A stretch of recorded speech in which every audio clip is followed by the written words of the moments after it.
Bonjour à toutes et tous, voici le correctif 6.2.3 présent dans le cours de stoichiométrie partie 1. Voici l'énoncé. Donc on dispose d'une solution, le volume 50 ml, de chlorure d'hydrogène à 37%. Alors que représente ce 37%? Ce 37% est en fait, si vous voulez, le pourcentage massique. Ça veut dire que 37% de la masse de cette solution correspond à la masse de soluté présente, à savoir dans ce cas-ci le chlorure d'hydrogène, dans la solution. J'espère que ça c'est très clair, il faut bien visualiser ça. Alors, je continue, en sachant que la masse volumique de cette solution est de 1180 grammes par décimètre cube. Je m'arrête un instant là-dessus également pour qu'il y ait une bonne compréhension de l'énoncé. Donc la masse volumique, notion vue en physique en troisième ici, euh, dans notre école mais ailleurs aussi. Et donc la masse volumique représente quoi? C'est le rapport entre la masse d'une substance et l'unité de volume, à savoir ici le litre 1 décimètre cube. Pour le dire autrement, ça veut dire que si vous prenez 1 litre de cette solution, eh bien vous le mettez sur une balance, il affichera 1180 grammes. Ensuite, pour la question, quel sera le volume d'une solution d'hydroxyde de sodium? Là, on affiche clairement sa concentration en concentration massique, on vérifie bien l'unité, c'est bien des grammes par litre, nécessaire afin de neutraliser cette solution acide. La solution acide, c'est bien sûr le chlorure d'hydrogène. Les produits de cette réaction sont du chlorure de sodium, donc du sel de table, et de l'eau. Vous avez remarqué que j'aurais indiqué les réactifs en bleu, donc le chlorure d'hydrogène ainsi que l'hydroxyde de sodium, et les produits en vert.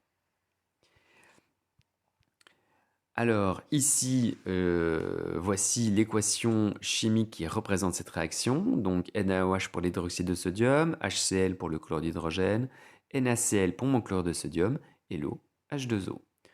Pour la pondération, ça me paraît assez simple, il n'y a pas grand-chose à faire. Alors, deuxième étape pour pouvoir répondre à la question, c'est déterminer le nombre de moles dont nous disposons ici pour HCl. En fait, c'est vraiment là où se trouve tout le problème chez les élèves, c'est l'endroit qui est le plus compliqué. Qu'est-ce que nous avons comme données? On a notre pourcentage massique de la solution, 37%, expliqué précédemment dans l'énoncé. Nous avons la masse volumique, 1180 grammes par décimètre cube. Un volume de 50 ml, j'indique toujours ici tout en litres, et la masse molaire de HCl qui nous sera utile. Alors, qu'est-ce que nous devons faire? C'est trouver un nombre de moles. Or, moi ici j'ai un petit souci, c'est que je n'ai aucune donnée présente ici suffisante pour pouvoir répondre à cette question. Donc il va falloir à un moment donné trouver une petite solution. Donc je vais commencer par trouver la masse de soluté présente grâce à mes données ici, et dans un deuxième temps, à partir de la masse et grâce à la masse volumique, je pourrai déterminer le nombre de moles. Reprenons au point. Trouver la masse de soluté présente. Je sais que pour trouver la masse, et ça vous pouvez faire référence à votre petite synthèse présente dans le cours, si vous avez des questions par rapport à cette formule, je suis tout à fait disposé à vous répondre par mail, aucun problème, ou par une petite réunion Zoom un de ces vendredis. C'est-à-dire que la masse de soluté, vous pouvez simplement faire le pourcentage massique fois la masse de la solution. Ce qui est assez logique, hein, si on reprend bien la définition de la masse volumique et du pourcentage massique, excusez-moi, et de la masse de la solution. Donc, à savoir 37%, et donc 0,37 en nombre décimal, et fois la masse de la solution. Or, ici, on a un petit souci, c'est que nous ne disposons pas de la masse de la solution. Donc, il va falloir la trouver. Alors, pour la trouver, vous avez une autre petite formule qui nous dit que pour trouver la masse d'une solution, c'est très simple.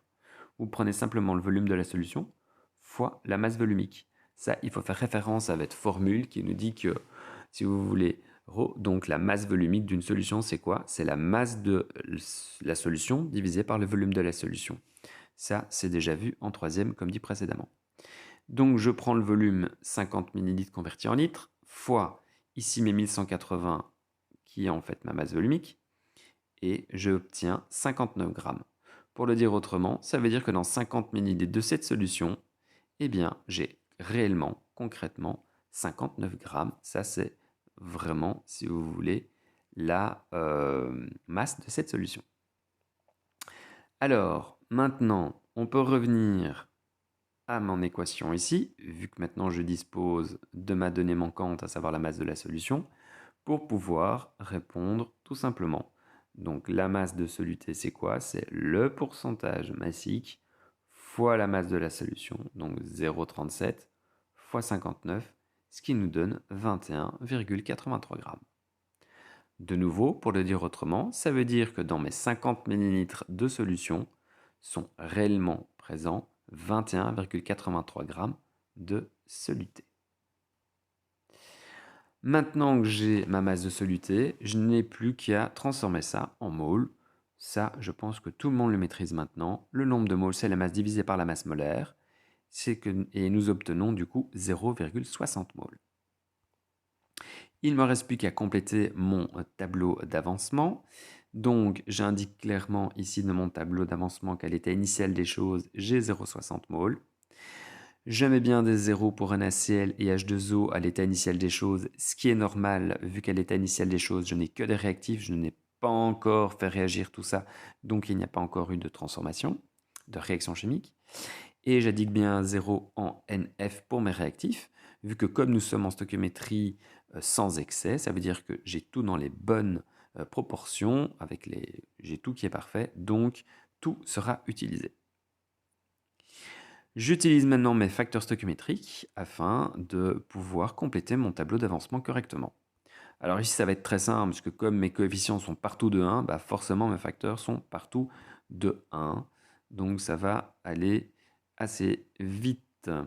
Voilà, je suppose que là, il n'y a pas besoin de trop d'explications. Si jamais vous avez un problème avec ça, je vous demande d'aller revoir la vidéo sur comment résoudre un problème stoichiométrique avec tableau d'avancement. Alors maintenant, on peut répondre, étape 4, à la question. Donc, on a une question qui porte sur LNaOH. Donc, quelles sont mes données? On a une concentration massique, on a un nombre de moles qu'on a trouvé déterminé dans le tableau d'avancement, et la question porte sur le volume de la solution à disposer afin de réaliser cette réaction de neutralisation. Donc, pour la résolution, moi, ce que j'ai fait, c'est que j'ai converti ma concentration massique en concentration molaire grâce à ma petite formule magique gamma divisé par masse molaire, et j'ai obtenu 2 moles par litre. Maintenant, pour déterminer le volume, de nouveau, autre petite formule à utiliser, N divisé par C, et nous obtenons 0,30 litres.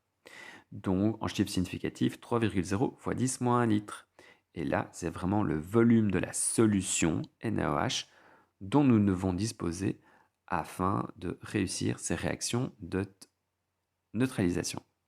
Voilà, j'espère que c'était clair. Si vous avez d'autres questions, je suis toujours disponible à partir de mon adresse mail. Et également, vous pouvez peut-être avoir d'autres informations sur le blog Chimie de la CJ pour les 4 SM, 4 LSM. À tout bientôt. Ciao, ciao.